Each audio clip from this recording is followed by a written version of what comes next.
Bonjour à tous et soyez les bienvenus dans cette nouvelle pause garage. Aujourd'hui, je voudrais vous parler d'un sujet passionnant qui concerne tous les conducteurs, l'assurance. Passionnant? Vraiment? Si. Passionnant? Si. En Belgique, c'est une loi spécifique, celle du 21 novembre 1989, qui impose que chaque véhicule automoteur en circulation soit assuré en responsabilité civile.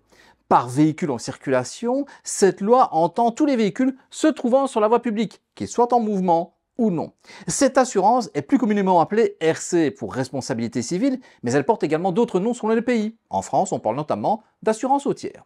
Elle peut être prise soit directement auprès de la compagnie d'assurance, soit auprès d'un courtier qui va jouer le rôle de l'intermédiaire entre la compagnie d'assurance et la personne qui veut s'assurer. Dans tous les cas, la compagnie d'assurance est du même pays que l'immatriculation du véhicule. Un véhicule immatriculé en France doit donc être assuré par une compagnie française. Et un véhicule immatriculé en Belgique doit être assuré auprès d'une compagnie belge.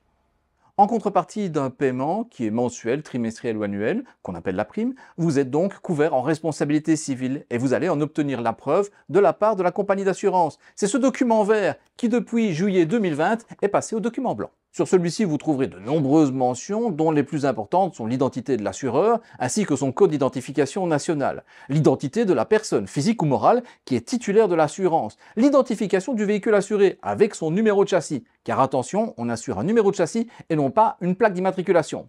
Et enfin, vous trouverez le numéro et la période de validité du contrat. Depuis juillet 2020, il n'est plus nécessaire d'être porteur de la version originelle de l'attestation d'assurance, que la compagnie ne vous envoie plus d'ailleurs. Dès lors, lors d'un contrôle policier, la version informatisée depuis votre smartphone suffit amplement. Cependant, je vous conseille quand même la version papier, en cas de problème avec votre smartphone, en cas de voyage à l'étranger, ou tout simplement au cas où vous prêteriez la voiture à quelqu'un d'autre. Si vous ne pouvez pas prouver que vous êtes titulaire d'une assurance valide et que le verbalisateur, lui, ne sait pas non plus le contrôler à l'aide de ses contrôles radio, eh bien, vous allez vous faire dépanner votre véhicule et vous ne pourrez le récupérer qu'après avoir été montré le bon document à la police et ensuite avoir été chez le dépanneur et payer le dépannage et tout le bazar. La merde, quoi.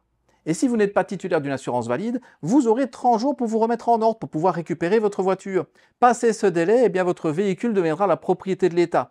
Et en plus, vous allez payer des frais d'entreposage chez le dépanneur, vous risquez de payer une amende, mais également des frais de justice après une décision du tribunal de police. Cette assurance en responsabilité civile est une assurance de base qui permet de dédommager la partie adverse au cas où l'accident aurait été commis par votre faute.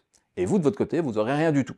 Par contre, si l'accident a été commis à cause de l'autre partie, eh bien dans ce cas-là, c'est sa compagnie d'assurance qui vous remboursera, bien évidemment. Pour tenir vos assurances respectives au courant en cas d'accident, vous devez remplir ce qu'on appelle un constat amiable. Si vous n'en disposez pas dans votre véhicule, contactez votre assureur ou votre courtier, il vous fournira gratuitement 1 ou 2 exemplaires. Ah, c'est gentil, merci. Alors comment se présente-t-il ce fameux constat amiable? Eh bien, il se présente sous la forme d'un dépliant en format A4 qui a été plié en deux, avec une couverture cartonnée, et ensuite vous avez 2 feuilles qui fonctionnent selon le principe du calque. C'est-à-dire que, et il faudra utiliser un bic, ce que vous allez écrire sur la première page va se retranscrire sur la page qui est derrière. Et une feuille n'a pas plus de validité que l'autre. Les 2 feuilles ont exactement la même valeur pour l'assureur. Il existe aussi une version informatisée sur smartphone du constat amiable, mais ça reste national et assez confidentiel. Moi, je vous recommande toujours le format papier. Remplissez les cases avec la date, l'heure et le lieu de l'accident, avec les coordonnées d'éventuels témoins qui ne sont pas des passagers ou des connaissances, avec les coordonnées des parties impliquées et avec les coordonnées des assurances et le numéro des contrats. Cette case-ci est prévue pour réaliser un croquis qui n'est pas obligatoire. C'est surtout utile lorsque la situation est un peu compliquée. Si vous le faites, n'oubliez pas de bien indiquer les panneaux de signalisation dessus. Donc le plus important, eh bien, c'est ce qui se trouve juste ici au centre avec toutes ces petites cases. Pour chaque conducteur, vous devez cocher celle qui vous correspond. Et ça peut aller de 0 à plusieurs cases différentes. Tout en bas de cette liste de cases, il y a une case spéciale, très importante elle aussi, où vous devez indiquer le nombre de cases qui ont été cochées. Vous pouvez ajouter des détails que vous estimez importants dans la rubrique ici tout en dessous qui s'appelle les observations. Vous pouvez même indiquer dans cette rubrique que vous n'êtes pas d'accord avec la partie adverse, car oui, pour remplir un constat amiable, on n'est pas obligé d'être d'accord. Dernière case à ne pas oublier, c'est celle relative aux dégâts du véhicule. Vous allez indiquer avec une croix ici au-dessus des véhicules vus du dessus où a été l'impact sur votre véhicule. Et en dessous, quels sont les dégâts que vous avez constatés à l'œil nu. Si lors de la réparation ou de l'expertise, on constate qu'il y a eu des dégâts qui étaient invisibles à l'œil nu, Ne vous inquiétez pas, l'expert et le carrossier en tiendront compte. Les constatations que vous indiquez là, elles sont sous réserve de démontage, donc ne vous tracassez pas pour ça. Une fois que tout l'ensemble est complété, vous pouvez alors signer. Mais attention, après la signature, on ne change plus rien. Voilà, il n'y a plus qu'à séparer les deux feuillets, chacun reprend le sien et repart de son côté. Mais ce n'est pas toujours aussi simple, parce que parfois, on ne sait pas rédiger de constat à l'amiable, parce qu'il y a des blessés, parce que la partie d'en face ne veut pas le faire, parce qu'elle n'est pas assurée, ou parce qu'elle s'est enfouie. Et dans ce cas-là, vous devez contacter le 112, qui est un numéro de contact unique pour les services d'aide, comme la police, les pompiers et l'aide médicale d'urgence. C'est un numéro qui a été initié dans les années 90 en Europe, mais qui va de plus en plus à l'international. Si un constat est possible, vous avez tout intérêt à le rédiger, parce que le procès-verbal rédigé par la police est transmis d'office au procureur du roi. Et les assurances vont attendre la décision du tribunal de police statuant sur les responsabilités de l'un ou l'autre avant de rembourser qui que ce soit. Et pendant ce laps de temps, c'est vous qui allez devoir avancer les frais. Et ça peut durer plusieurs années avec tous les types de recours qui existent à l'heure actuelle. À moins que vous ayez souscrit à une assurance complémentaire. Ces assurances complémentaires sont le dépannage, les frais de justice qui couvrent les frais d'avocat, mais attention pas les amendes, qui sont la protection du conducteur, qui concerne les frais liés au physique de celui qui conduit, mais également l'omnium, qui peut être total ou partiel. Omnium, c'est comme ça qu'on l'appelle en Belgique, mais on appelle ça la tout-risque en France, et on appelle ça aussi le casco au Luxembourg et en Suisse. Le principe est qu'à l'exception de ce qui est spécifiquement couvert par les 3 premières assurances complémentaires que j'ai citées tout à l'heure, l'assurance couvre tous les frais qui résultent d'un accident que vous auriez causé ou qui aurait été causé par un auteur qui est non identifiable. Et je pense notamment à un délit fouilleur non retrouvé. À l'image de la protection qu'elle offre, la prime de l'omnium est élevée. Mais il est possible de pouvoir la faire baisser en choisissant une formule avec ou sans franchise, ou avec une franchise plus ou moins élevée. Ça veut dire qu'en contrepartie d'une prime un peu plus faible, vous acceptez de payer une partie des réparations. Mais attention, pas de blague, ce montant-là est indiqué dans le contrat. L'omnium inclut également toute une série de protections que vous pouvez prendre individuellement.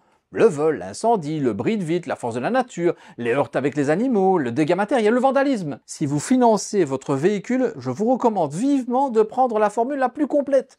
Ce serait dommage de devoir rembourser un financement pour un véhicule qu'on n'a plus, et ce pendant plusieurs années. Je vous avais d'ailleurs déjà touché un mot de ça lorsqu'on avait fait notre vidéo sur les financements. Un dernier point que je voudrais aborder avec vous, c'est la clause d'exclusion. Je ne vous parle pas du cas où l'assurance vous jette parce que vous avez fait trop de sinistres. Non, non, non, non. Moi, je vous parle des cas où l'assurance vous demande de rembourser tous les frais d'un accident dont vous serez responsable ou non, car vous étiez sous l'emprise de stupéfiants ou de l'alcool. Vous le savez, conduire sous l'influence de l'alcool ou de stupéfiants peut vous emmener devant un tribunal, et un juge pourrait vous condamner à payer une amende de 16 000 €, à vous retirer votre permis de conduire pendant 2 ans, et même vous envoyer en prison pendant 2 ans. En cas de récidive, toutes ces peines sont bien plus importantes encore. Mais ce que vous ignorez peut-être, c'est l'attitude de la compagnie d'assurance dans ces cas-là. Effectivement, la compagnie d'assurance va d'office vous déclarer en tort, pour tout ou partie, car la jurisprudence veut que vous n'auriez pas dû vous trouver dans cet état-là, à cet endroit-là, et que sans votre présence, l'accident n'aurait pas eu lieu. Ça veut dire que l'assurance va rembourser l'autre partie, comme si de rien n'était. C'est la responsabilité civile. Sauf qu'ensuite, elle va venir se retourner contre vous et va vous demander de rembourser 100% des frais qu'elle a dû débourser. Ça veut dire les frais de dossier, la réparation, le remplacement des véhicules impliqués, la réparation des ouvrages publics qui ont peut-être été abîmés. Mais il y a plus encore, car s'il y a des blessés, vous allez devoir rembourser les frais médicaux, la perte de salaire, l'indemnité due à une incapacité, temporaire ou permanente. Et dans le pire des cas, l'indemnisation en cas de décès. Ces montants peuvent facilement se compter en milliers, en dizaines de milliers, en centaines de milliers d'euros que vous allez payer toute votre vie. Car croyez-moi, la compagnie d'assurance n'est pas prête à vous faire de cadeaux sur sa trésorerie. J'espère que vous aurez trouvé cette vidéo instructive et pas trop barbante. Le sujet de l'assurance est quelque chose qui me tenait à cœur et j'espère avoir su vous transmettre un peu cet intérêt pour la matière. Je vous remercie d'avoir regardé cette vidéo. Comme d'habitude, si vous l'avez appréciée, le petit pouce bleu, l'abonnement, la cloche de notification, le commentaire qui fait plaisir, mais également le petit passage par nos réseaux sociaux Facebook en tête. Il y a également notre site internet qui s'affiche là en dessous. C'est 100% gratuit, 100% dépourvu de publicité, car n'oubliez pas que la pause garage, c'est pour Fabien, Guillaume et pour moi-même, 100% un pur hobby. Je vous donne rendez-vous très prochainement pour une autre vidéo, et d'ici là, soyez prudents sur la route. Ciao!